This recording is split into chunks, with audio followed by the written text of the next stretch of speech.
Arrancamos con el video, con un pequeño video, así que eso, bueno, en esta intimidad que nos reúne, sabiendo que después se transformará, no sé si en una extimidad, como dice Lacan, pero sí en una diversidad de público mayor cuando esta charla que está siendo grabada en video suba al canal de YouTube de la biblioteca. Tenemos el placer de continuar con este ciclo que se llama El Verso Argentino y que se dedica, por un lado, a rescatar a figuras de la poesía nacional que no han sido suficientemente leídas en su momento o que habiendo sido leídas oportuna y certeramente en su época han dejado de ser leídas. Porque por otro lado, esto no se trata de ejercer una función de reivindicación, como si los autores olvidados hubieran sido víctimas de una humillación deliberada. Es una fatalidad de la mecánica de las lecturas y de las épocas y de las culturas, de los movimientos de la cultura, porque hay demasiadas cosas interesantes, en particular en la poesía y en la literatura argentinas, como para tenerlas todas presentes. Pero la función de una biblioteca es justamente mantener viva una memoria y convertirla, actividad que Horacio González en su gestión anterior llevó a la excelencia y esta gestión intenta retomar, convertirla en una actividad del presente, la memoria, en relación a la memoria histórica que nos compete a todos y a la memoria de la cultura, que es una expresión específica de esa memoria. Por otro lado, también en el orden de la recuperación, el ciclo de tanto en tanto dedica homenajes a revistas de poesía argentinas que han sido importantes. Las revistas de poesía han sido generadas por los propios poetas, pero siempre en cruces muy interesantes con artistas visuales, con músicos, con críticos, con ensayistas, con teóricos. Y entonces esa forma de la conversación tan intensa que propone la poesía a través de las revistas de los poetas da un reflejo inmejorable del tono y la calidad de las conversaciones de una época. Así hemos hecho homenajes a la revista Martín Fierro, a la revista Poesía Buenos Aires, a la revista Tarja de Jujuy. Vamos a hacer en breve, la semana que viene, el miércoles 19, un homenaje al Lagrimal Trifurca, notable proyecto de Francisco y Elvio Gandolfo, y van a estar aquí algunos de sus integrantes originales, Eduardo Dana, por caso, y Elvio Gandolfo nos envió un video con sus comentarios y sus evocaciones desde Montevideo, donde está radicado hace tiempo y no tenía posibilidad de venir. Y luego hay mesas de discusión de actualidad donde reunimos a los y las poetas contemporáneos y contemporáneas, a los editores y editoras, a los críticos, para que discutan la actualidad o las actualidades de la poesía contemporánea. El encuentro de hoy tiene que ver con el primero de los ejes y a mí me conmueve particularmente porque me permite, algunos dirán que yo he armado este ciclo para poder reencontrarme con amigos que no veo hace tiempo, y algo de eso hay, pero sucede que tengo el privilegio de tener amigos muy vinculados con la poesía y con una vinculación privilegiada porque tienen una enorme sensibilidad, una gran lucidez y un profundo rigor que no se confunde, que nunca es mortis, digamos, es un rigor que no se confunde con camiseta sucia, como decía Girondo en su célebre editorial de Martín Fierro, precisamente. Hoy nos acompañan Mario Golubov, que es un amigo de hace años, pero más allá de eso, lo que justifica su presencia aquí es su relación muy, muy personal con la literatura y la literatura argentina y latinoamericana en particular. Me acaba de entregar muy generosamente un libro de él que se llama Relecturas, donde basta ver el índice para darse cuenta de la diversidad de preocupaciones de Mario, Rega Molina, Saer, Isidoro Blaisten, Everaldo Conti, Alfonsina Storni, Manuel Puig. Bueno, acá habla del gato escaldado, así que debe ser Nicolás Olivari, Ezequiel Martínez Estrada, Lora Lang, César Tiempo, Horacio Quiroga, y siguen las firmas. Pero además es un narrador notable. Yo he leído esa saga que ocurre en esa ciudad medio mítica, ¿no? En ese pueblo medio mítico, como el criador de palomas, ¿no? Caballos por el fondo de los ojos, la luna que cae, como una verdad que, como ustedes saben, se puede leer o todo junto o separado, ¿no? Aquí es comuna de comunidad, de municipio, pero también es como una verdad. Ha escrito sobre Borges, ha escrito sobre Cortázar, una notable y estudiosa y minuciosa biografía. Y además, bueno, ha sido profesor titular de literatura argentina, profesor consulto en la Universidad Nacional de La Plata y director del Museo Nacional, Museo Casa de Ricardo Rojas, entre muchas otras cosas. Columnista habitual de Página 12. Hace poco, Todas las cosas se juntan, publicó un conmovedor homenaje a ese enorme escritor y amigo de muchos de nosotros, que fue Noé Gitric, que se nos acaba de ir hace muy poquito. Noé iba a estar en este ciclo el 21 de septiembre, rescatando justamente su experiencia junto a César Fernández Moreno, Paco Urondo, Alberto Banasco y Edgar Baile, que fue la revista Zona de la poesía americana. Desgraciadamente, pocos días antes de este encuentro, tuvo el ACV, del que ya desgraciadamente no se recuperó. Y decía que todas las cosas se juntan porque, además de haber escrito Mario esa contratapa en Página 12, la contratapa de este libro está escrita por Noé. Y aquí, a mi más próxima derecha, un amigo de toda la vida, Pompeyo Audibert. Hemos sabido hacer alguna que otra travesura juntos sobre un escenario, y algunas cuantas más debajo de él. Y seguramente son las que mejores nos salieron, en lo que a mí respecta, sobre todo. En lo que respecta aquí al compañero, ¿qué podemos decir? Fue ese actor increíble en el Hamlet de Ricardo Bartís y en el Postales Argentinas, también de Ricardo Bartís, en el que yo tuve una modesta participación, porque era una producción hecha por un grupo experimental del que formábamos parte, además de los que estaban María José Gabén, el bandoneonista Carlos Vigiano, estaba también el Pollo Ramos y todo un grupo que funcionaba como una especie de caldera. Y de ahí para acá, bueno, tuvo toda una serie de espectáculos donde empezó además a probarse en la dirección teatral sin dejar nunca de actuar. Ha hecho unos maravillosos e inquietantes villanos en la televisión. Seguramente ustedes saben a qué me refiero. Ha trabajado en cine, y es el teatro tal vez el lugar privilegiado donde Pompeyo, en espectáculos como toda la serie de los museos, o espectáculos o reversiones de obras clásicas del teatro argentino, como obras de Florencio Sánchez.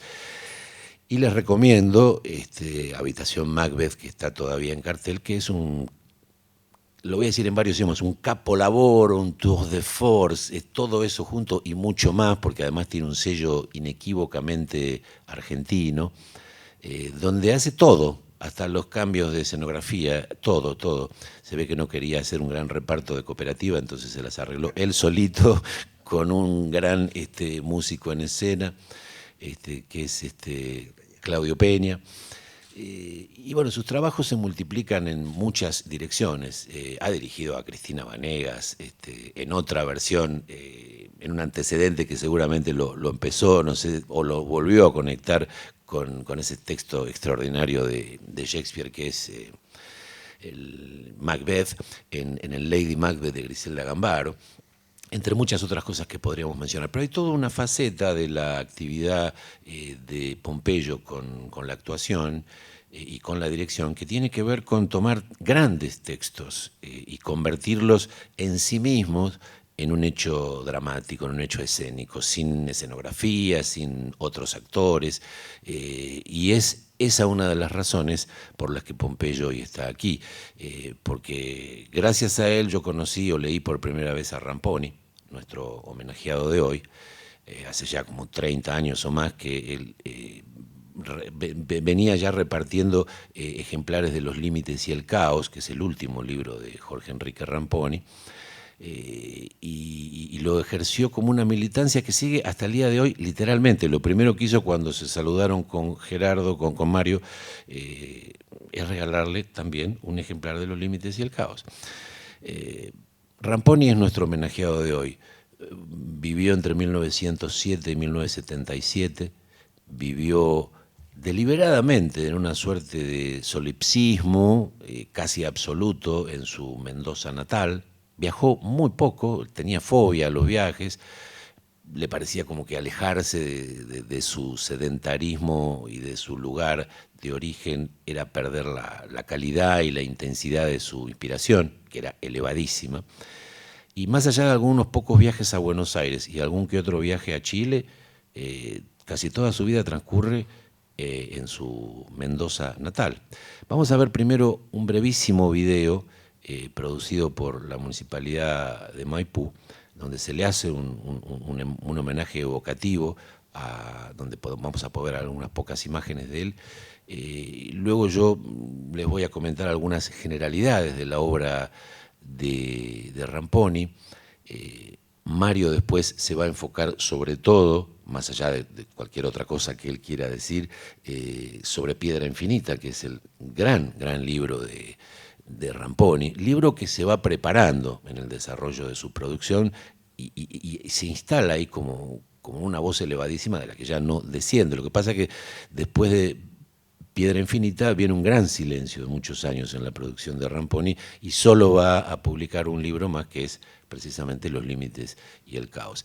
Y luego vamos a dialogar con Pompeyo sobre cómo él toma relación con esta obra en particular de Ramponi, por qué provoca en él lo que le provoca, y luego vamos a cerrar, después de ese diálogo, con una lectura de distintos poemas o fragmentos, porque los poemas de Piedra Infinita y de Los Límites del Caos son muy extensos, a mi cargo, y en el cierre, por supuesto, el maestro Odiver. Vemos primero este breve video que no dura más de 3 minutos, que nos da una idea biográfica de la trayectoria de Ramponi y después seguimos.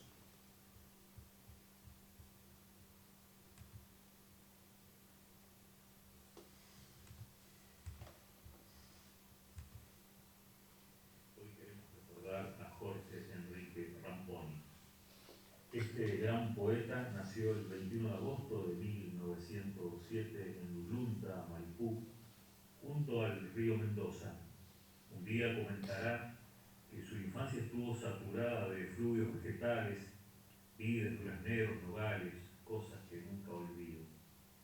Su padre era un agricultor y su madre llegó a ser la directora de escuela Cabildo Abierto.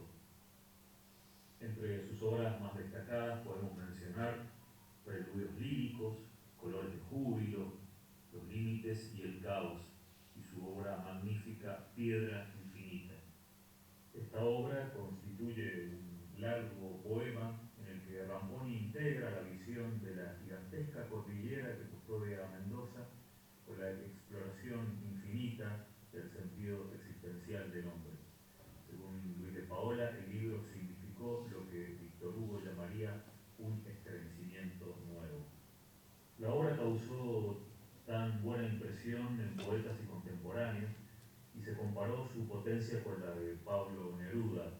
De hecho, según una tesis del poeta chileno Juvencio Valle, Neruda tuvo acceso a manuscritos del libro, ya que había visitado Mendoza años antes y se había conocido con Ramponi, y esto lo influyó de tal manera que esa influencia se volcó en poemarios posteriores del chileno. La vida de Ramponi también tuvo sus momentos grises. En algún momento recibió una crítica que lo dejó muy mal e inició largo silencio poético. En una carta le confesará a su amigo Figueroa que entró en su vida una dolorosa corriente cuyo cenagoso caudal me atravesó de sobresaltos, angustias, terrores mortales. Todo lo amargo, todo lo que deja un légamo de acíbar, donde solo puede crecer lo maldito. Pero siempre me asiste una fe secreta, intraducible, desde cuyo cielo me viene el ángel de las palabras. ¿Y qué es el canto sin un acto de fe? Un auténtico estado de fe.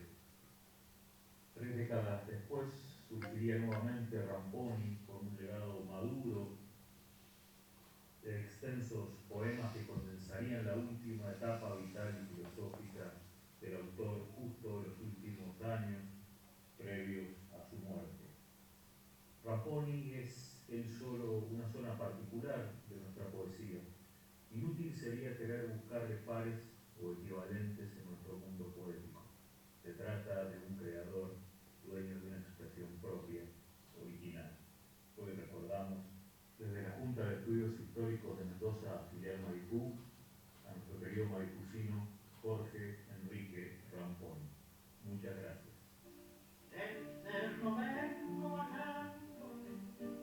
Camino y piedra, la higo enredada en el alma vida y una tristeza.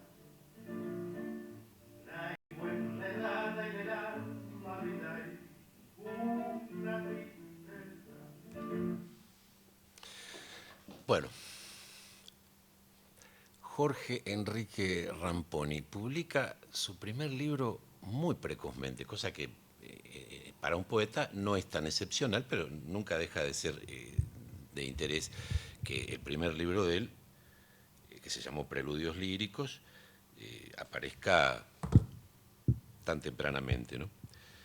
Aparece en 1928, él tenía entre 20 y 21 años. Si uno se mete en esos poemas, son poemas todavía con una enorme influencia del modernismo, que era, digamos, el gran modelo de escritura, y además con figuras o referentes de ese movimiento poderosísimas y muy cercanas aquí en la Argentina, como Leopoldo Lugones y Rubén Darío, que como todos sabemos nació en Nicaragua, pero hizo de la Argentina un segundo hogar durante varios años y se convirtió además en un corresponsal de lujo para un diario La Nación, que en ese momento se ocupaba de algunas cosas más que de fragotear.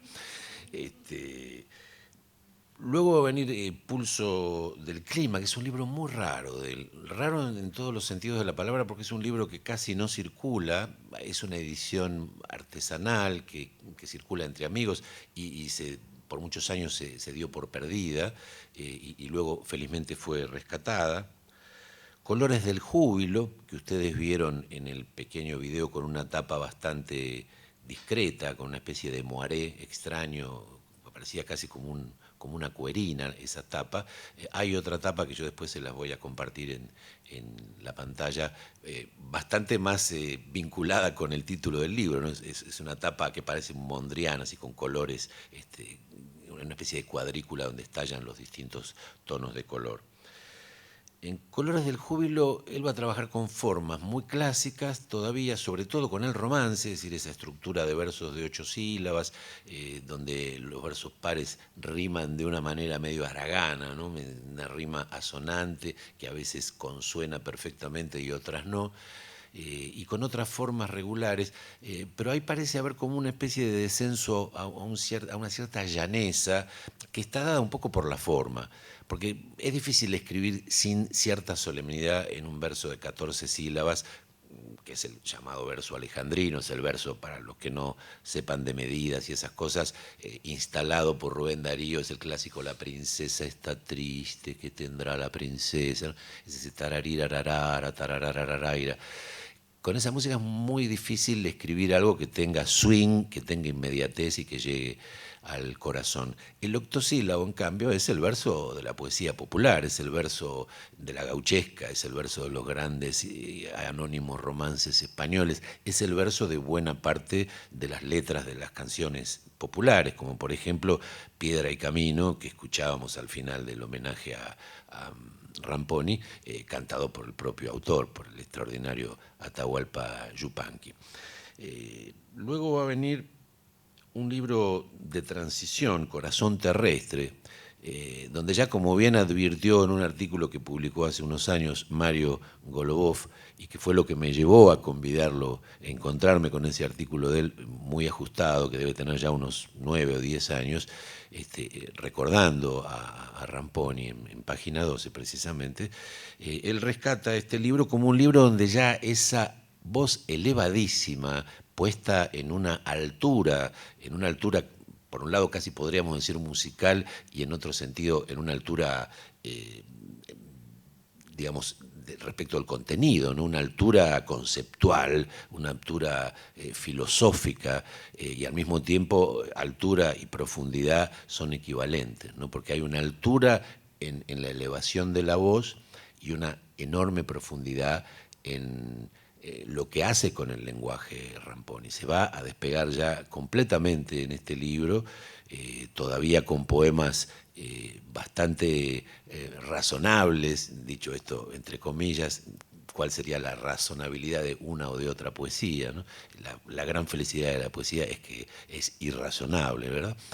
Pero, digamos, en poemas de una cierta cantidad de versos que pueden leerse, digamos, casi de un golpe de vista, donde el poeta lo que trata es de atrapar una emoción o un estado de ánimo o una sensación con una gran precisión, pero claro, ya empieza a aparecer esa altura, ya empieza a aparecer esa imaginación metafórica que está evidentemente cargada de las influencias de las vanguardias.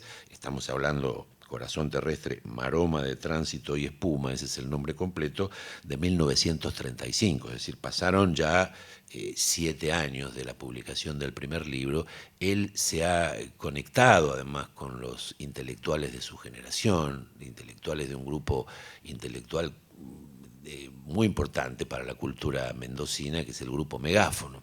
Es un grupo donde artistas de diversas áreas de la creación, sobre todo artistas plásticos, que va a ser una vertiente muy importante en la vida personal de Ramponi, porque él estudia para recibirse de docente y se dedica exclusivamente durante toda su vida laboral a dar clases de artes visuales, no de literatura, ni de poesía, menos aún.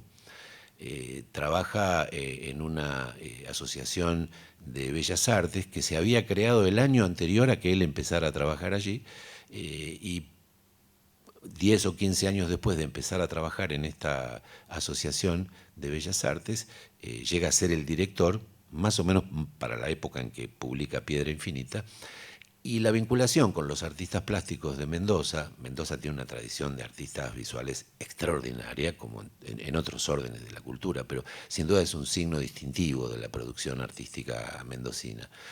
Y en ese contexto conoce a Rosa Stillerman, que va a ser su compañera de toda la vida. Va madurando estas experiencias laborales y este despojarse progresivo de influencias que tuviesen que ver con el modernismo, o a través del modernismo, del simbolismo francés, que es la gran influencia. Uno podría decir, el propio Ramponi se enojaría un poco conmigo, pero uno podría decir que una de las grandes operaciones que hace el modernismo hispanoamericano es la traducción de los grandes hallazgos métricos y metafóricos y las grandes búsquedas, y también una cierta actitud de vida del simbolismo francés, es decir, una actitud antiburguesa que lo lleva un poco a refugiarse en esa metáfora de la Torre de Marfil. Pero Ramponi, después de recibir la influencia del surrealismo, en algún momento va a decir, bueno, está muy bien, lo que hacen los europeos es excelente, lo dice por aquí en una de las opiniones que yo me permití volcar en este programita que les di. Dice: me parece que en un panorama estricto de la poesía verdaderamente americana moderna, pocas son las voces argentinas que alcanzarían el volumen, el temple y la resonancia necesarias para integrar dignamente ese coro.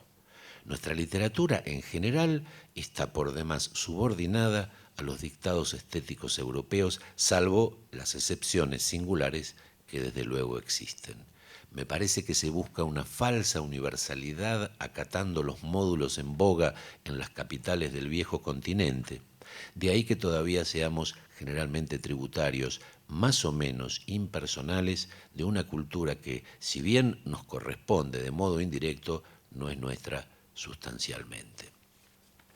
Él incluso va a decir, a todo poeta le gustaría que esto fuese cierto, pero yo creo que es bastante riguroso, ¿Perdón? Pásame uno. Ah, perdón. Va a decir que ya en su primer libro está de alguna manera buena parte de su producción. Lo dice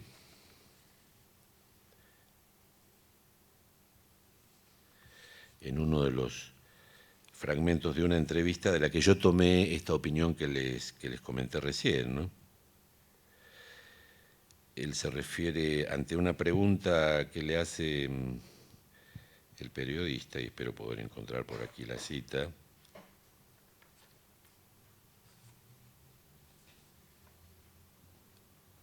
Aquí está. Han pasado 35 años, le dice al periodista que lo entrevista, desgraciadamente no figura. Esta entrevista se encontró en los papeles póstumos de un archivo, Jorge Enrique Ramponi, que la familia donó a la biblioteca de la Universidad de Cuyo, pero no consignó, está mecanografiada la entrevista, está transcripta esa conversación, pero no está consignado el nombre de quién fue él o la entrevistadora.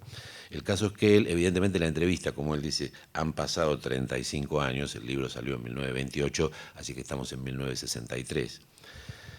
Desde la publicación de mi libro inicial, integrado por poemas escritos entre los 14 y 17 años, sentimiento, ingenuidad, temas populares, ritmos simples y espontáneos que llamaré tradicional. Sin embargo, en ese libro ya existía en germen, creo, mis futuras ambiciones libertarias. No porque me fuera esquivo el don de la forma heredada, sino simplemente por un imperativo de mi espíritu, porque una necesidad natural de expansión buscaba cauces más libres y auténticos que no desvirtuaran el sabor de mi caudal profundo. Por la misma época en que apareció Preludios líricos, del que no conservo ningún ejemplar, acaso para que mi ternura pueda querer a la distancia esos versos primerizos, compuse mis primeros poemas no tradicionales. Y efectivamente ya en Colores del Júbilo, si bien las formas son muy conservadoras, si se quiere, ya hay una voz que empieza a pedir pista para decir lo que tiene que decir de singular, de propio, y esto más aún, como decíamos, en el libro siguiente, ¿no? Pero es en Piedra Infinita donde Ramponi desata todos los nudos que lo ligaban a la tradición. Escribe en un verso libre, poemas caudalosos, poemas río, poemas que se despliegan a lo ancho y a lo largo, con una intensidad metafórica y con un tema, con un objeto referencial único, excluyente, que es algo tan elemental, tan específico y mirado con ligereza aparentemente tan poco significativo como la piedra. Pero claro, la palabra piedra en manos de Ramponi es muchas cosas. Es una sinécdoque, es decir, una simplificación, un tomar una partecita por una totalidad mucho mayor, que es esa imponente cordillera de los Andes que en Mendoza cobra su mayor esplendor. Y es a partir de esa relación con la piedra una reflexión existencial de una profundidad que, como bien se menciona en el video, y de una altura que a muchos ha hecho pensar, y no aquí en la Argentina, sino en Chile mismo, que ese libro fue un antecedente de consideración para el propio Neruda. No tenemos elementos probatorios. Neruda afirmando en algún momento que él había leído y se había basado en este libro, pero como bien dice en ese mismo artículo que recuerdo de Mario aquí presente, bien valga la comparación para mantener vivo el nombre de Ramponi. Yo le cedo ahora la palabra a Mario para que se extienda luego de esta introducción que nos deja a la puerta de lo que es ese libro tremendo que es Piedra Infinita, para que, centrándote en él, para atrás y para adelante, digas lo que tengas ganas. Muchísimas gracias. Bueno, muchas gracias, Guillermo, por esta invitación, por tus palabras. Gracias a ustedes por haber venido. Y gracias a Pompeyo por lo que nos va a decir, que seguramente es mucho más importante y enriquecedor que las pocas cosas que yo puedo agregar a todo lo que se ha dicho. En realidad recojo un poco algo de lo que se ha dicho. Efectivamente, en el video se habla de un accidente, primero, de la literatura, y que es la supuesta influencia de Ramponi sobre Neruda, lo cual no es mucho pretender, porque Ramponi era muy grande, pero me parece que es alejado pretender. Pero lo que pasa es que la primera vez que yo oí hablar de Ramponi fue por un poeta en mi juventud, mendocino, también joven, que lamentablemente creo que ya ha fallecido, Hugo Acevedo, que era un gran poeta y traductor, y me habló muy elogiosamente de Ramponi, con palabras que solo un mendocino puede calibrar. En realidad, pensándolo bien, Mendoza es tierra de poetas y de pintores, y ha legado algunos nombres a la literatura argentina que son trascendentales. Di Benedetto, Solá González, a quien se le ha hecho un homenaje y una presentación aquí en la Biblioteca Nacional hace pocos años, y que era un gran poeta de los llamados neorrománticos, de todo un grupo al que Jorge Enrique Ramponi no estuvo ligado íntimamente. Era un tipo muy solitario, Sí, sí, y rabiosamente recogido, solitario. Ramponi, Pero tenían muy buena relación con ese pero grupo. tenían una excelente relación, y por supuesto que se conocían y se leían y se comentaban.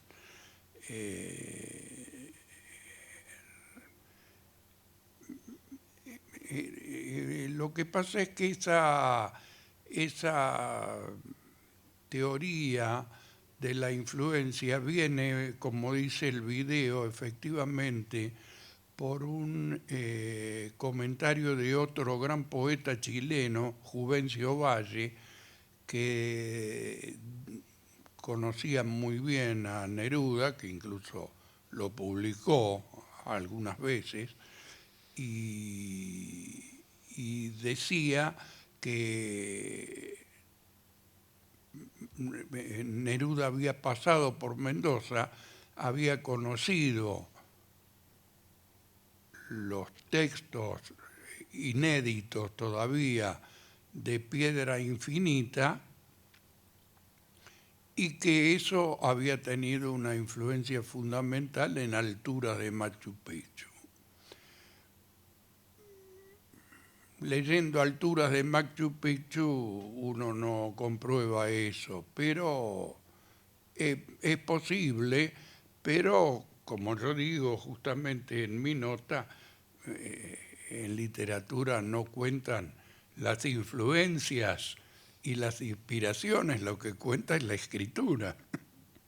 Y Neruda, para escribir del aire al aire como una red vacía, iba yo entre las calles y la atmósfera, vagando y describiendo el otoño, bueno, y la grandeza de la expresión nerudiana, que además es muy distinta, siendo un poeta materialista también, o de la materia, es muy distinta, creo yo, a la de Ramponi. Yo decía, además, en mi nota que Ramponi era autor de una obra pareja, cosa que no es muy evidente ni muy común en los autores latinoamericanos, la obra pareja. Siempre hay picos que sobresalen y cosas que van quedando porque ya se ha escrito la obra maestra. Autor de una obra pareja de poca circulación, casi silenciosa, que comienza manejando los elementos que ha dejado el modernismo, como decía Guillermo, y tiene poca vinculación con los llamados neorrománticos del 40 de su provincia, aunque sí una mutua admiración. Va elaborando una obra sola, existencial, autónoma, inmersa en el paisaje agreste de la alta montaña y de la piedra. Se trata siempre de una poesía fuerte, que él la sentía como fuerte.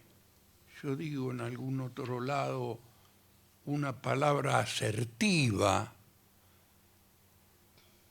contundente, como iluminada, como verdadera, o como iluminada por la verdad, cosa que es típica de ciertos poetas llamados órficos, como también se llamó a Ramponi, mago, profeta, sacerdote y también mártir de la misión poética.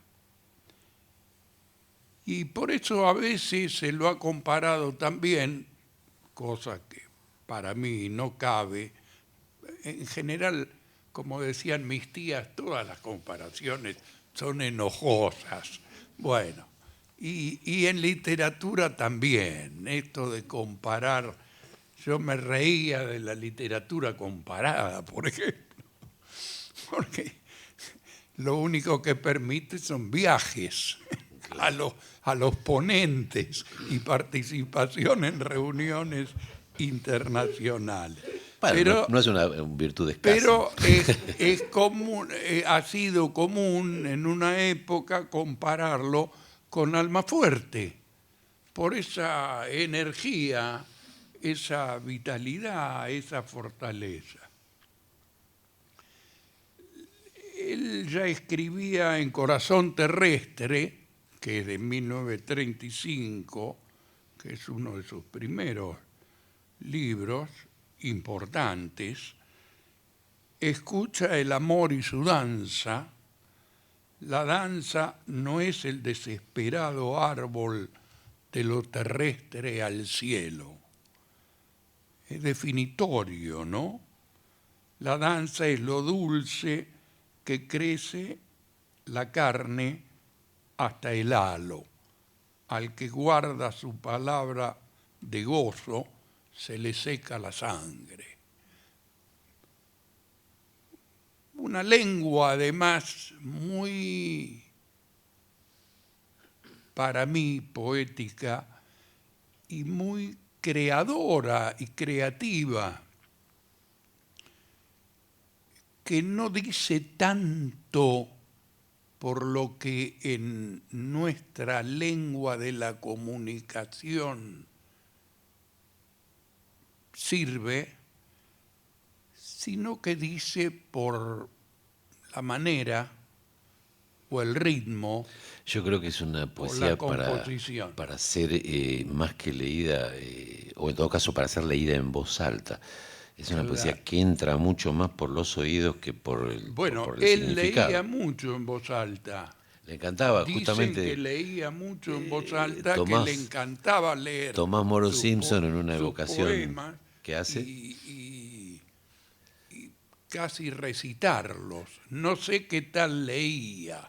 Sería bárbaro tener una. Tomás Moro Simpson hace una semblanza muy bonita de él, donde dice que llegaba a Buenos Aires con los manuscritos y se notaba que no veía la hora de empezar a leer, Mirá, que se moría por leer claro, sus textos en voz alta. claro, porque le gustaba esa participación de la lectura. Bueno, hay, que- hay que leer y hay que leer bien los poemas. Un gran lector de esos poemas es alguien que fue director de la Biblioteca Nacional, Héctor Llanover, el primer poeta que yo escuché en mi vida y que seguiré escuchando por lo que resta, que era un gran lector de poesía, que era un gran poeta y que además era un gusto verlo y escucharlo leer. ¿No? Inclusive tuvo algún programa de Sí, sí, televisión sí. tiempo después y yo lo conocí de muy niño, él era muy amigo, ya en Córdoba, de mi hermano mayor, y con él vinieron a Buenos Aires, así que lo conocí cuando él tenía 22 años, Tito, y que fue el dueño de la De la Liga librería que Norte, sí, sí. todavía Sí, sí. Que está aquí muy continúa cerquita, Débora, la hija, tal ¿no? cual. Bueno, en cuanto a lo que sin duda es su obra mayor, que es indiscutiblemente Piedra Infinita, yo hablaba del motivo, o lo que suele llamarse tema, que es la piedra, y no omitía que María Zambrano señala que la piedra es el residuo de la creación y por eso es la imagen y el vehículo más elemental de lo divino. Luego mencionaba también un texto de Marguerite Yourcenar, un texto poco conocido que se llama Sobre algunas líneas sobre Veda el Venerable, que está en un libro hermoso que justamente se llama El tiempo, un gran escultor, y donde ella dice que la piedra evoluciona y que una vez que están las esculturas hechas, siguen evolucionando, porque la piedra tiene su propio movimiento interno y es una materia que cambia, evoluciona y madura. Y el tiempo, ese gran escultor. Ese es el carácter y el contenido que se le da a la piedra, para mí, y el poema de Ramponi, prologado por el poeta uruguayo francés Jules Supervielle, que además Lo tradujo al francés. que lo tradujo, que además lo tradujo al francés, quien dice que dice en el prólogo que Ramponi es dueño de una gran poesía verdaderamente digna de nuestro continente, de su geología como de sus aspiraciones más secretas, de una maestría y una fuerza que nos admirarían en cualquier literatura del mundo. dice, para citarlo a Ramponi en algún verso, geometría en rigor, dice de la piedra, geometría en rigor, sola en su límite, ceñida cantidad, estricto espacio, además tiene buen oído, ¿no? Sí, sí, sí. Asignatura ciega, pieza hermética, contrita y sin piedad, armada en temple, cuadrada en su sostén, compacto término, duro numen del número. El fuego no es su dádiva ardiente, secreto que el hombre le inventó buscándose, sentir ni ruda música primaria, cajón sordo, yunque seco, ataúd del sonido. Es un fragmentito de Piedra Infinita que es un poema bien largo y bien elaborado. Digo que es probablemente esta subjetivación que desde fuera nosotros hemos elaborado, sumada al hecho cósmico, la que confiere cierta inmunidad en su rechazo, en su escasez de comunicación, de alteridad. Sostiene Mircea Eliade en lo sagrado y lo profano, de modo cerradamente especular, dice Mircea Eliade, captado gracias a una experiencia religiosa, el modo específico de existencia de la piedra revela al hombre lo que es una existencia absoluta, más allá del tiempo, invulnerable al devenir. Yo creo que todo eso está en Piedra Infinita. Termino diciendo que, por otra parte, parece lógico que filósofos, los poetas, los artistas se ocupen de la piedra. Es el asiento y testimonio de las primeras escrituras, de las misteriosas, deslumbrantes pinturas en las cuevas, de los primeros hechos estéticos humanos.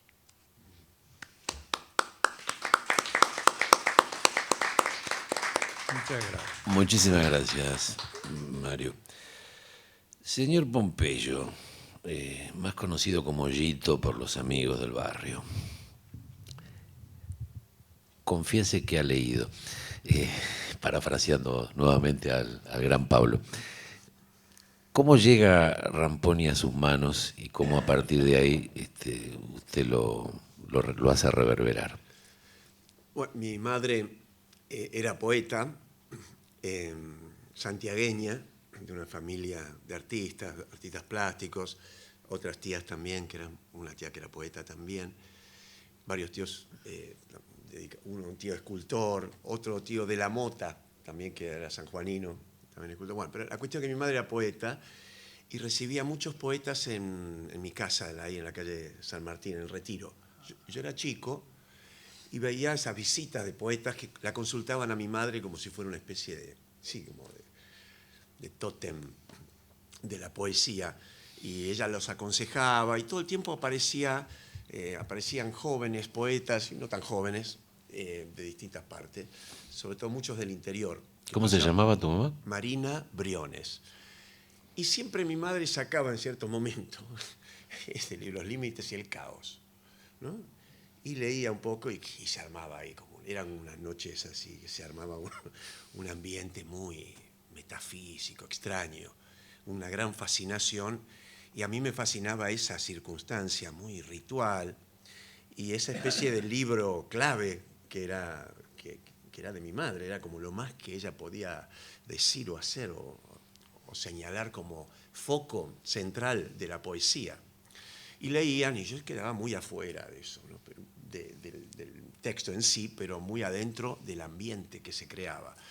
Y siempre me fascinó mucho de pibe. Y después cuando crecí, ya más de grande, cuando empecé a leer poesía, influido también por mi madre, Vallejo y otros poetas, le pedí ese libro y se lo pedí para llevármelo. Cuando empecé a vivir solo, me llevé ese libro y empecé a leerlo y ahí entré en Ramponi y entendí la dimensión y la magnitud de ese poeta. Me influyó muchísimo, lo cargué en mi memoria para llevarlo puesto conmigo cuando andaba por la calle.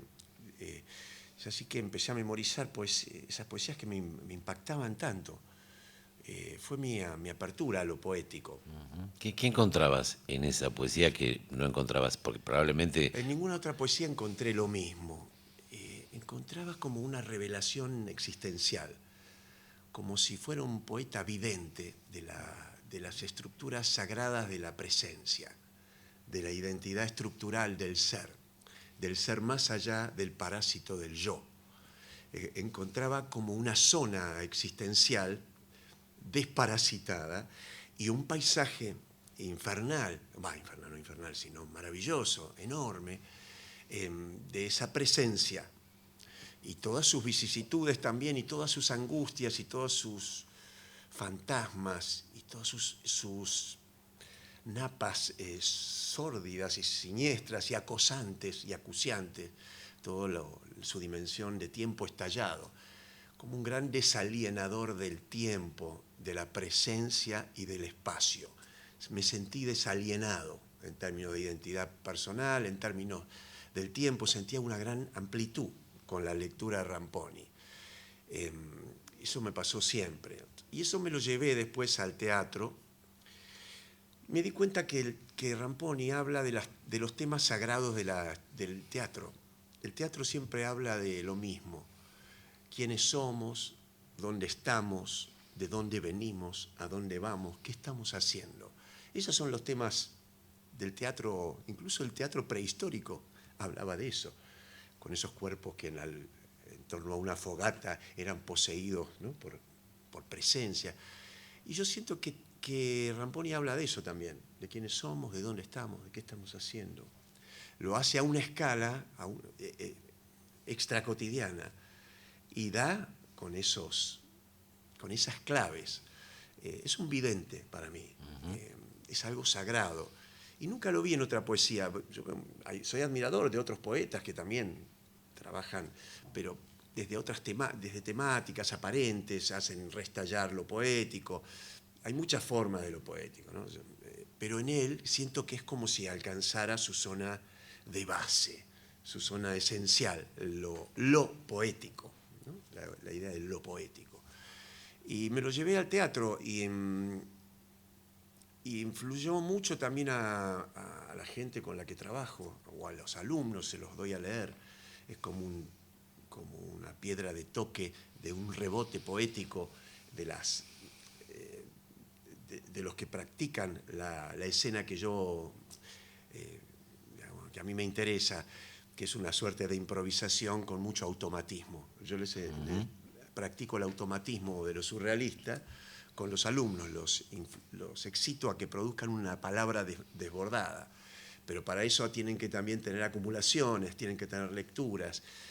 Leemos mucho Olga Orozco, Juarros, Molina y Ramponi. Ramponi es como el tótem lujurioso que excita las estructuras dorsales de la presencia poética que todos llevamos con nosotros. Lo que pasa es que tiene algo que comentábamos antes con Mario, ¿no? Que uno lo lee en la página e inevitablemente hay algo en el movimiento de esa escritura que te está pidiendo vocalizarla, que la palabra pase por el cuerpo, ¿no? No solo a través de la vista, sino que se engrose, ¿no? Y cobre su verdadera dimensión en el aparato con el que uno dice la palabra y de alguna manera la rescata y la reinventa al nombrarla, ¿no? Exacto, que salga al aire y vibre ahí sus asuntos.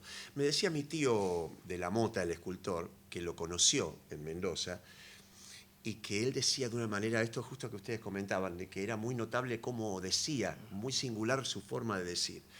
Y también cuando una vez fui a dar un seminario a Mendoza, que me recibió un alumno mío que vivía allá y me recibió, bajé del avión a las 6 de la mañana y me dice, maestro, y le tengo preparado tú un recorrido Ramponi, me dice. Y me lleva, y me empieza, estaba con una novia hermosa, él estaba todo engominado, estaba resplandeciente y yo estaba dormido del avión y me sometió a un tour extraordinario vinculado a Ramponi. Primero me lleva con un señor muy, muy grande a un bar que me estaba esperando el señor ya ahí y me sienta y el señor ese había estado cuando Ramponi fue a su casa, empezó a tomar vino y agarró unas piedras en medio del campo, bueno, en el desierto, no sé cómo. Y dice que Ramponi empezó a golpear 2 piedras. Decía, y empezó a decir, piedra es piedra, aleación de soledad, espacio y tiempo. Y que empezó a decirla y que empezó a salirle la poesía Piedra Infinita golpeando unas piedras, ¿no? Entonces me llamó la atención como también la avenida es también oral, como a veces la poesía nace de la boca y no de la escritura, ¿no? Y con un ritmo, ¿no? Eso me llamó mucho la atención. Sí. Y teatral. Sí. Yo creo que se la entiende con todo el cuerpo. Bueno, claro. después me llevó a una galería vieja en Mendoza, un tipo que vendía libros viejos, un tipo grande que apenas podía caminar, y me dice, y me muestra unos paquetes enormes con 300 libros de esos, que era el libro de mi vieja, que que era como una Biblia que es sagrado, que yo lo cuidaba, que no se perdiera porque no había más. Habían 300 nuevitos, estaban en la editorial Losada, que no habían sido distribuidos, y con la plata que yo ganaba en ese seminario se los compré todos. Que cuando llegué a mi casa mi mujer me quería matar. Claro. Me dice, ¿cómo? ¿Te fuiste a Mendoza 3 días? ¿Me quedé con los chicos? ¿No me trajiste los libros? Y digo, sí, pero mira lo que son. Esto es para toda la vida. Bueno, pero con uno alcanzaba. Claro. 300 del mismo. Bueno, pero la cuestión es que después termino el último día del seminario y me hacen una ronda a todos los alumnos y me dicen, andar al centro. En el centro había un paquete. Te voy al centro, el primer libro de Piedra Infinita, pero la edición grande, esa para el número 1, que me parece que se los voy a donar a ustedes. Creo que es ¿no es esta edición? No sabes lo que es. ¿Así? Esta no. Creo que sí. Lo voy a traer y se los voy a donar a ustedes, a la biblioteca. Me parecía que era lo lógico. Bueno, fue un viaje hermoso, bueno, todo esto. Entonces siento que eso pasa con Ramponi, que a mí me parece que es como un poeta que da como en ese centro, que habla del centro de la poesía también, de esa llama, que no se va con amagues, que habla de lo que hay que hablar. Es como si fuera Beckett en el teatro. Beckett hace lo mismo. No es que dice quiénes somos, dónde estamos, qué estamos haciendo. Beckett elige como estallar esa pregunta, no darles una versión circunstancial que en algún modo nos tranquiliza. Lo que pasa es que Beckett de alguna manera es como si recorriera el camino inverso, ¿no? Porque lo dice pero con 48 palabras, digamos, ¿no? De hecho, alguien le hace un reportaje a Beckett y le dice, pero ¿cómo usted escribe directamente en francés teniendo como lengua materna el inglés? Dice, ¿cómo sabe tanto francés? Yo no sé mucho francés. Dice, yo escribo con 100 palabras en francés. Claro. Obviamente exageraba, ¿no? Pero dice, me sirve el francés porque los límites de mi conocimiento de la lengua, que son bastante escasos, me obliga a tener que manejarme en una baldosa, no lo decía con esa expresión, pero era un poco la idea, ¿no? Claro. En cambio Ramponi es como el Big Bang, ¿no? Es como Beckett era muy modesto, Beckett, porque fue a Francia a estudiar Proust. Sí, tal cual. Ojalá yo conociera esas 100 palabras. Sabía bastante. Pero es cierto que utiliza un diccionario. El problema para entender a Beckett, si es que entender significa algo en literatura o en arte, no pasa por Ramponi nos lleva al diccionario alguna que otra vez, si uno quiere comprender semánticamente su poesía. Claro. En el caso de Beckett, que vos decís de que inventa su lenguaje. Claro. Eso me parece clave. Para mí es una especie de semántica especial. Sí, propia. Yo creo haber descubierto esta teoría en Lezama. Claro. Sí, que es otro gran... haciendo un prólogo para Lezama que me pidieron, no sé por qué, porque nunca había trabajado, pero bueno, conocía su poesía y creo haber descubierto, para mí, digamos, un descubrimiento muy pobre, pero muy privado, que lo grande de estos poetas es que utilizan otra lengua. La lengua no es la lengua nuestra. Y por eso resultan difícil, por eso la gente dice que son herméticos, que es difícil de entenderlos, porque tienen otra semántica. Es otro significado el que tienen las palabras que ellos usan. Es un significado que se les ocurre a ellos. Y que finalmente logra un objetivo extraordinario, que es producir con el otro una familiaridad en el extrañamiento. Claro. Y eso es la magia, ¿no?, de la poesía, cuando uno reconoce en la criatura del lenguaje, que es tan multifacética y que le puede hablar a uno desde distintas facetas, ¿no?, desde distintos enfoques. Y eso pasa en Vallejo, en Trilce, ¿no? Si uno lee Trilce tratando de traducir a significados pedestres, pasa, bueno, mucho antes en Góngora. Dicen, no, lo que pasa es que hay que saber mucho de mitología griega y de referencias de la época. Y yo no creo que Góngora estuviera pensando en un lector que tuviera todos esos conocimientos. Estaba pensando en un lector que pudiera dejarse llevar justamente por ese fluir, por esa asociación caudalosa y fulgurante, donde el lenguaje ya pasa a otra dimensión. No tiene un valor referencial, Por eso también he instrumental. pensado mucho en la imposibilidad de la traducción de la poesía. Sí. ¿No? Yo creo que los poetas, los grandes poetas sobre todo, trabajan con lo que podríamos llamar un diccionario íntimo.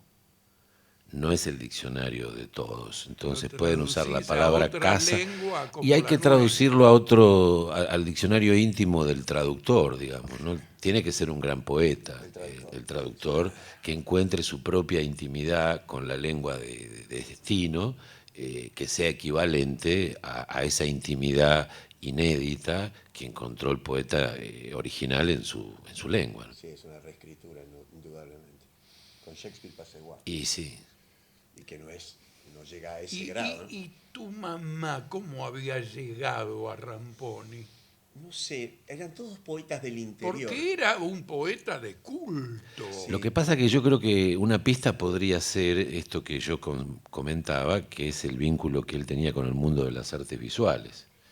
Puede Y ser. que por ese lado él fue director no me acuerdo ahora cómo se llamaba exactamente, el Instituto de Bellas Artes. No, pero también había algo de los poetas del interior. Mi mamá era santiagueña y tenía mucho contacto con poetas. Claro, Los poetas del esto interior es armaban verdad. también como Claro. sus clanes y sus contactos. Claro. Y tenían cierta distancia con los poetas de Buenos Aires, que de algún modo eran como un dique que les impedían llegar. Había como una posición un poco esquemática o celosa de los poetas de Buenos Aires en relación a la penetración de esos poetas del interior que eran extraordinarios. Sí, sí. Y no los dejaban del todo pasar. Fíjate vos qué solitario y qué oculto que estaría que Cortázar, que era un curioso y que vivió 4 o 5 años en Mendoza y que conoció a toda la gente que andaba. Yo no he encontrado menciones de Cortázar sobre Ramponi. Qué raro que se le haya escapado. Sí, porque además él va a dar clases que en la se le haya Universidad de perdido. Cuyo bastante después de que, o bueno, unos años después de que sacara Piedra Infinita, porque debe ser en el 48, por ahí. Exacto, exactamente. Hacía 6 años y además ya esos había años, aparecido en esos fragmentariamente en revistas. Es raro, es raro. 46, 47, 48, sí. Que es cuando escribe Son los años de Imagen de Cortázar John en Keats, Mendoza, entre otras cosas, ¿no? donde trabajaba la poesía, donde enseñaba poesía francesa y E inglesa. Estaba ahí, son los años en que escribe Imagen de John Keats, ese libro extraordinario, ¿no? Y para mí este libro, Los límites y el caos, para mí esa es su obra superior. Sí, como una culminación. Es como si es superior. ahí se Vos la hubiera- ves más grande Sí. que Piedra Infinita. la veo más madura, más jugada ya Mira, a soltar la lengua de lo que es. ¿No? Es como que los poemas son largos. Viste que el libro tiene que ser medio cuadrado porque no Sí, entra. sí, sí. Es como que avanza mucho, se solaza ahí, ya dice de todo. En comparación, claro, me imagino lo que habrá sido la aparición de Piedra Infinita en ese contexto, en ese momento demencial. Y ya a la sombra de ese libro, claro, está este. claro. Uno no puede decir que es mejor que uno da con el otro, ¿no? Un arte sale del otro. Pero en este llega como a una madurez expresiva tremenda. Tipo ya muy... No, bueno, son las dos cosas de una gran magnitud, pero a mí me impacta mucho ese libro. Bueno, yo creo que es el momento justamente de que aquí las amables personas presentes puedan ponderar por sí mismas a ver dónde está el gran Ramponi, o si está un poquito en todos lados, o si está... Así que yo voy a comenzar por leerles, no estoy contestando un WhatsApp, estoy buscando los textos acá porque no tuve la posibilidad de imprimirlos. Yo voy a leer primero un poema del primer libro de él, para que veamos la diferencia con lo que viene después, ¿no? Ya hay una altura enorme en este poeta de preludios líricos. Describe una tormenta, el poema se llama La cuadriga del viento. Está la noche grávida de un presagio maligno. El cuerno de la luna guarda el conjuro mágico y el ciprés penitente levanta el duelo trágico de su silueta inmóvil como un abstruso signo. Tengo un presentimiento raro que no puedo precisar con palabras, por una sugestión fatídica en la calma nocturna, el corazón, como un niño perdido, me tirita de miedo. Nada turba el misterio de la noche, lo mismo que si todo durmiera con un sueño de lápida, de súbito crispándome en una fuga rápida, la cuadriga del viento despedaza el mutismo. Con el bracear de sus 16 remos ágiles, sueltos en una marcha diabólica que casca la hojarasca como cristales frágiles. La sombra de una nube la extraña escena integra, el ciprés ululando con angustia que pasma se asemeja en las sombras a un enorme fantasma bajo el lúgubre amparo de una túnica negra. 2 líneas de puntos. Pasó el viento, la luna, sobre el cielo se advierte. A su paz misteriosa, la noche se reintegra. El ciprés alza inmóvil su gran silueta negra. En su carro de sombras ha pasado la muerte. Bueno, es un poema recontra clásico en su estructura, Sí, sí. son versos alejandrinos, estrofas de 4, donde riman el primero con el cuarto y el segundo con el tercero, después cambia la rima.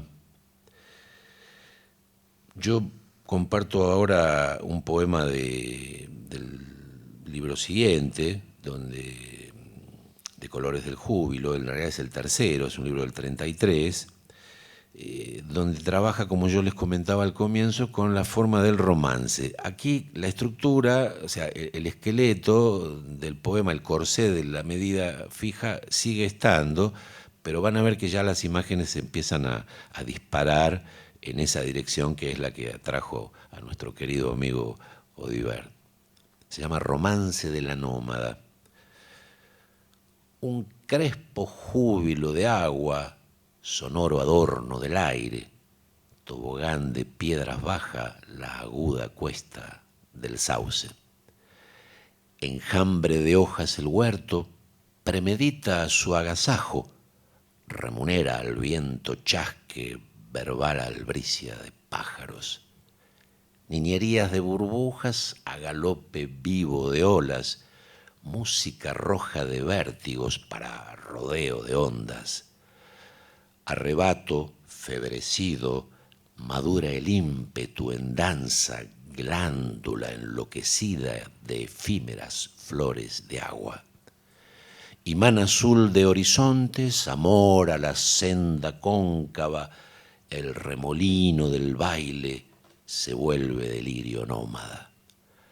Reptil de sol, el sendero tatuado de ágiles vetas huye gozoso de cíngaro, haciendo menudas fiestas. Estalla la risa púrpura de las granadas y el álamo suena trinos como un bazar de sonajas.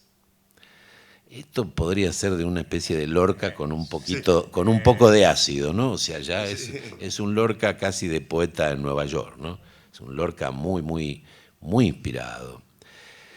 Y llegamos a Piedra Infinita, del cual voy a leer apenas unos fragmentos salteados para después darle paso a Pompeyo para que nos solace con su versión de Los límites y el caos.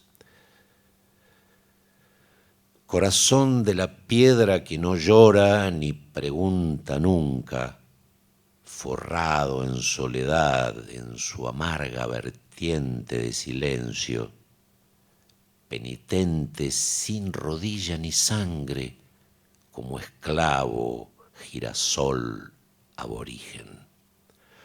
Oh satélite ciego del tiempo perpetuo, un meridiano estéril desde el polo del ídolo propaga su terrible fase de escarcha y manta su destello verdugo.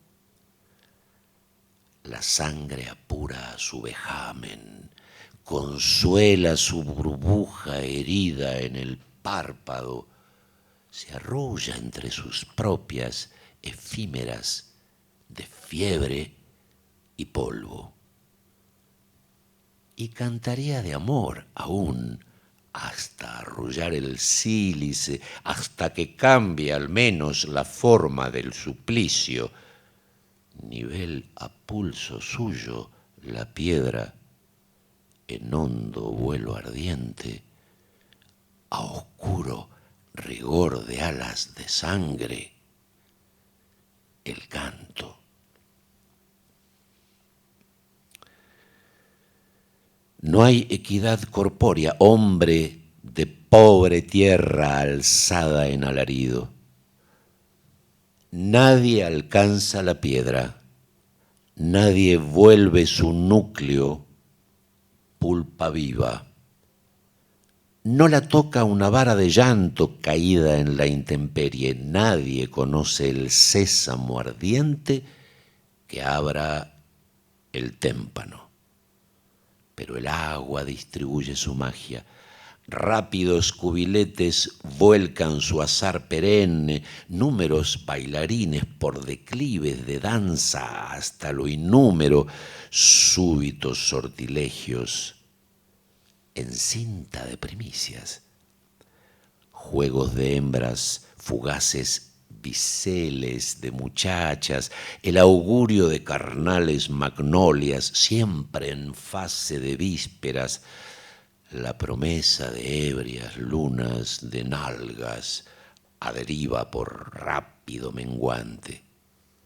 Suelta otra vez los pétalos confluyen, estallan las barajas de escama, alguna catedral de estalactitas por un remo de sol solo de luciérnagas, o poliedro flagrante, agua plural, furtiva, espectro de lo súbito, árboles sueltos, bosques libres huyen, árganas de corimbos a deriva.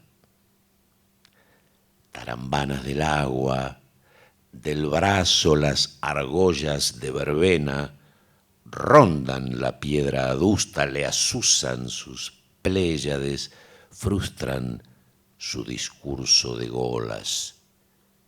Versátiles medusas chorreando su escarola marina.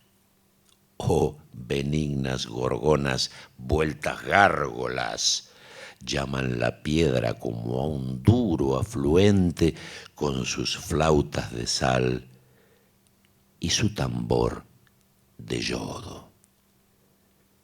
¿Y han de jugar acaso hasta absolver la piedra, hasta que le brote una flor, un fértil corazón adentro, un chorro de arrullo, una pluma de Esmirna, cuya criatura le cueste vivir y morirse? Muy bien.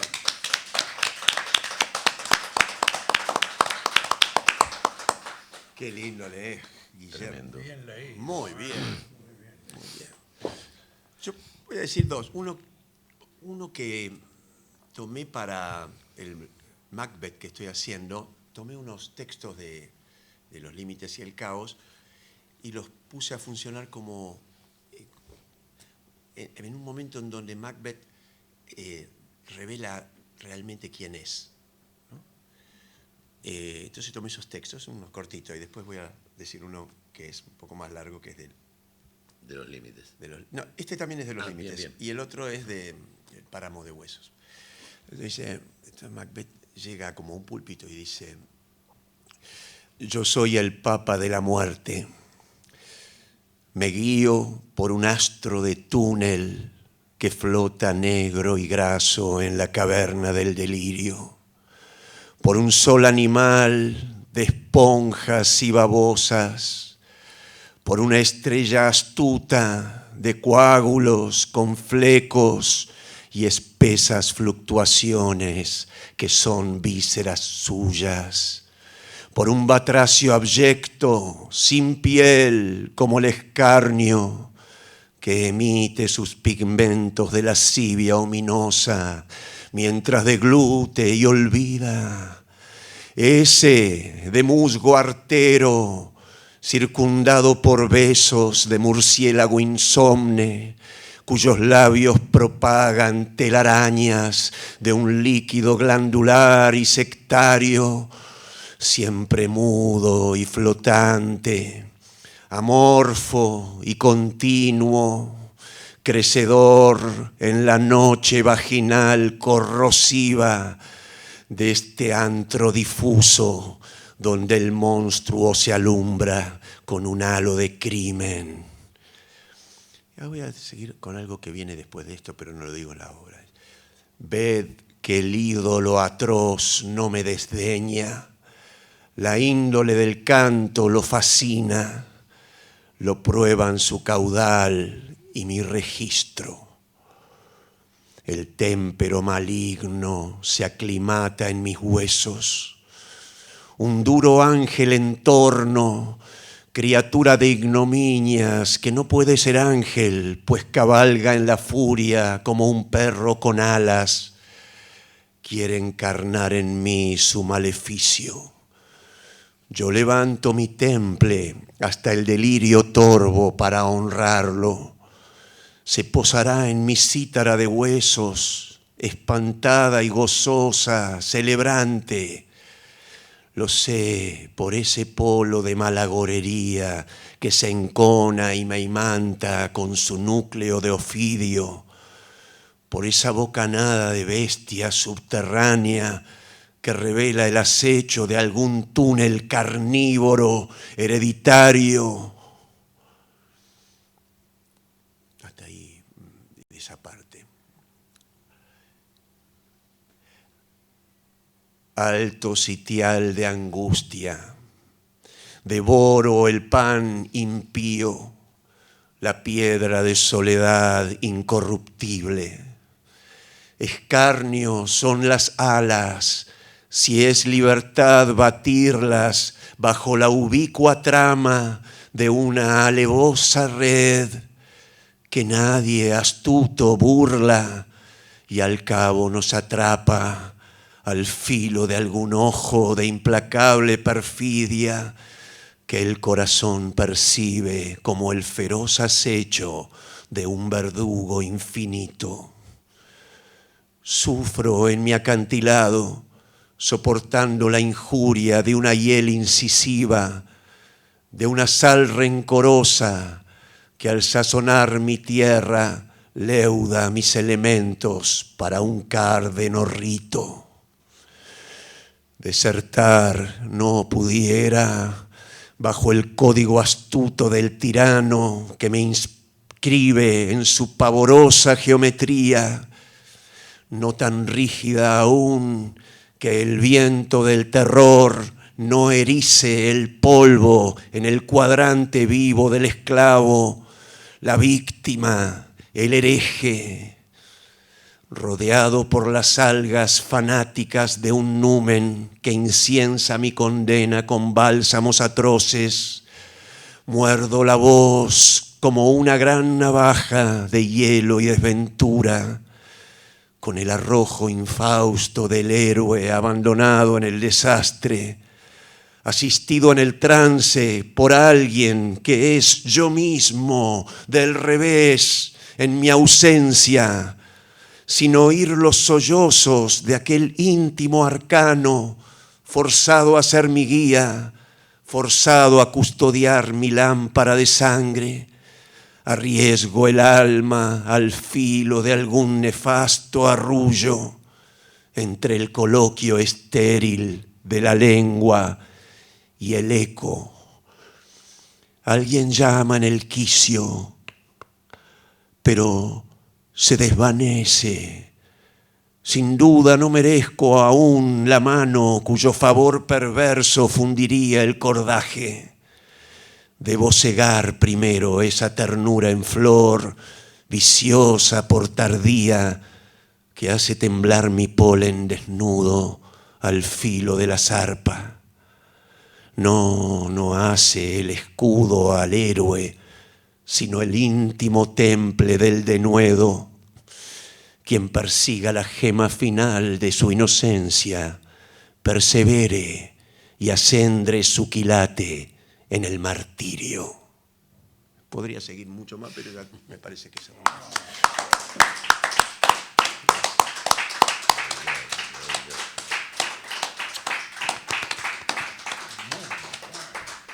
Es bueno, los límites y el caos. Tal cual, tal cual. Bueno, En los límites y el caos. En los límites y el caos. Este es un poema de los límites. Este Sí, se llama Páramo de Huesos. Y él lo mete en la obra. No, y yo tomé él parte toma de eso para y su lo metí versión en- de Macbeth. No, la primera La parte. obra la hiciste vos. Sí, no, es de Shakespeare. No, sí. No, digo. La dramaturgia es La tuya. dramaturgia la hice yo, Claro, sí, sí. Claro, Sí, no, vos pero- metiste a Ramponi, ¿no? Igual Yo todo pensé esto que dije él recién- que él había hecho No. algún Lady Macbeth. No. Yo de acá, la primera parte que dije, que era muy cortito, eso lo metí en Macbeth. Después Claro. una pausa y mandé toda otra cosa Sí, que sí, no no. metí en Macbeth. A que mí- es- a mí me quedó claro, pero es cierto que pudo haber sido Sí. un poco. Lo primero que él leyó es un fragmento. Todo lo que en realidad no leyó, lo incorporó y lo recitó. Está en los límites Y del caos. es Lady Macbeth. sí, Es. sí, Sí, sí, sí. de la primera parte sí. Diste, Sí, diste con la esencia. Sí, claro. Sí, sí. Y después está todo esto de los... O sea, el tipo hacía 30 años que venía viendo dónde meter a Ramponi y dijo, ahí encontré en este Macbeth, ahí lo metí. contrabandeo. Lo contrabandeé en varias obras, siempre encuentro dónde meterlo. Esto de todo mudo y flotante, amorfo Claro. y continuo, crecedor en la noche vaginal corrosiva de este teatro apestoso al que llaman mundo, ¿no? Eso podría ser Shakespeare Es perfectamente. shakespeariano, claro. es Shakespeare con totalmente. un ácido. Sí, exactamente, sí, nuevamente, con O nuevamente- con una pepa. Sí, Es un- muy shakespeariano. Y uno yo te escuchaba y pensaba, era Shakespeare. Sí, viste, sí, tiene algo de eso. Shakespeare, claro. Bueno, es una... Hay una altura. me encanta. Tremenda. Después unas cosas... podría estar una hora porque tengo... Pero además, viste que te lleva, no podés decirlo Así nomás, no. Como uno lee, con todo el respeto, me parece un poeta extraordinario, a Pedroni, ¿no? O sea, uno dice, porque soy contador y de vulgares modos, ¿no? Uno lo puede decir con una voz muy próxima a Pedroni, como a cierta zona de Baldomero, e incluso pero esta poesía, Es más posesa. claro, uno tiene que entrar como una especie de trance, porque y ser como una especie de cable conductor de una electricidad, de una corriente eléctrica que a uno le viene como de afuera y pasa, Es ¿no? mediúmnico. Exactamente, muy, muy poderoso eso. Sí, sí, sí. Bueno, muchísimas gracias, Mario, por tu generosa ubicación de la obra de Ramponi en el lugar que nosotros modestamente creemos que se merece. Tenemos una amiga mendocina por aquí que nos vino a visitar especialmente, precisamente porque estábamos hablando de un paisano suyo. Y Pompeyo, ¿qué decirte? Un nuevo capítulo de nuestra amistad, de los que se pueden mostrar, digamos, otros capítulos los ponemos afuera. Muchísimas gracias. No, por favor. Gracias a ustedes. Gracias a toda la gente de la biblioteca que hace posible este ciclo, lo digo sin ninguna demagogia. Aquí trabaja mucha gente para que esto funcione, gente que predispone la sala, que prepara los sueltos estos que les entregamos amablemente. Ahora le vamos a acercar uno al señor Aníbal Villasegura, que está por ahí. La gente de sala, la gente de video, aquí está el señor Mariano Gorostiaga, la gente de sonido, Pablo, a veces Ramiro, nos aportan la mínima tecnología, la gente de prensa y comunicación, etcétera. Y por supuesto, a ustedes, sin cuya presencia esto sería un poquito más difícil. Muchísimas gracias. El miércoles de la semana que viene, les recuerdo, 19 a las 18:30. Hoy, por excepción, lo hicimos un martes porque es el único día que Pompeyo podía acercarse aquí y no nos queríamos perder ese lujo. Vamos a estar junto a Eduardo Dana, Roberto Retamoso y Osvaldo Aguirre, más un video donde habla Elvio Gandolfo de la experiencia del Lagrimal Trifurca en Rosario, revista maravillosa que sacó 14 números imprescindibles que se pueden descargar de la página del CEDINSI en PDF, y la obra de Francisco Gandolfo, padre de Elvio, que tiene una obra poética singularísima y aparte fue uno de los artífices junto a Elvio de la revista. Muchísimas gracias, buenas tardes. Este es el mío, ¿no?